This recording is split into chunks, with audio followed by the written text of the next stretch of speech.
Athens, and today I'm going to be talking about Alexander the Great, specifically his conquest of the Persian Empire. To start off, I'm going to talk about the early years of Alexander. He was born on July 20th, 356 BC. His father was King Philip II, and his mother was Queen Olympia. While growing up, his father hired Aristotle to teach him math and philosophy. Those were the only two areas where he had an education in. And when he was about 17 years old in 340 BC, he went on his first military expedition with his father. He went on several of those expeditions after that, until his father died in 336 BC. He was murdered by a Macedonian.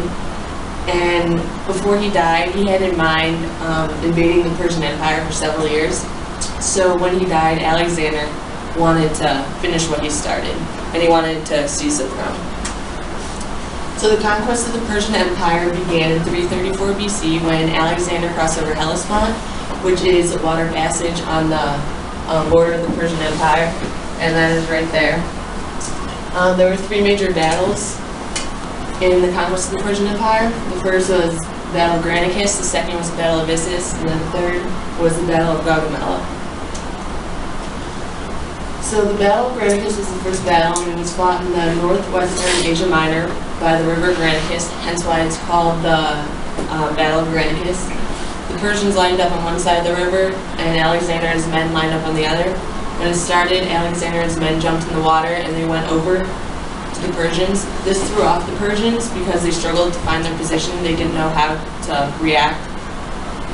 And the battle lasted about an hour. And Alexander and his men were victorious because the Persians really struggled with their positioning. And Alexander's heroic leadership earned him what historian Diodorus called the palm for bravery. The second battle was the Battle of Issus. This was the first confrontation between Alexander and King Darius III, who was the leader of the Persian army. According to historian Ruth Shepard, Darius had an army consisting around 300,000 men. This was just an estimation. Some say there were more, some say there were less. But otherwise, that is still a large amount. And since the land is very narrow, the Persians struggled with their positioning again, because with 300,000 men in a narrow land, it's hard for them to maneuver and fight. So Alexander was victorious once again because of that. Historian Donald Wasson said the Persians lost around 100,000 men, while Alexander lost about 1,200. Alexander fought through this battle with a thigh wound, and that showed the amount of courage he had to keep on fighting, and it sent a message to his men that he would not give up on them. And at the end of the battle, Darius' wife, mother, and daughters were left behind in the tent and captured by Alexander.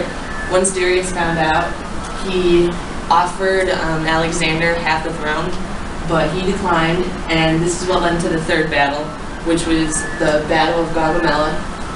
This was the final confrontation between Alexander and King Darius, and it was the last battle of his conquest of the Persian Empire. Darius' army consisted of men from all over the empire, 15 elephants and 200 chariots, while Alexander's army consisted of about 40,000 men. You would think that Darius had the significant advantage here, but that was not the case, because once again Alexander's new positioning threw off the Persians. On the right there's a picture of their position. The Persians were in the red, and then Alexander was in the blue. And then Alexander won this battle when he spotted Darius and threw a spear at his head, missing only by about an inch.